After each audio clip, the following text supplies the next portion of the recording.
Mayotte est méconnaissable, le paysage est chaotique. 2 jours après le passage du cyclone, la population découvre chaque jour les dégâts, des dégâts matériels énormes. On ne peut rien estimer pour le moment. 2 jours après le cyclone, les habitants essayent de se reconstruire.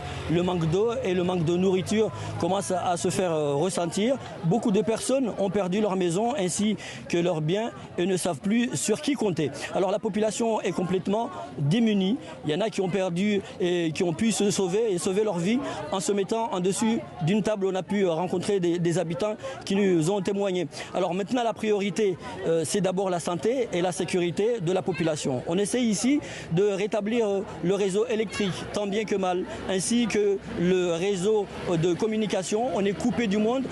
Les gens veulent avoir un réseau de communication pour pouvoir au moins informer la population, puisque beaucoup de choses se passent ici, mais les gens ne sont pas forcément informés. Le bilan humain, on a avancé il y a quelques jours, en tout cas le chiffre de 15 morts. Alors c'était la seule qui était effectivement, qui ont été officiellement recensés, mais ce chiffre va très vite augmenter dans les jours à venir.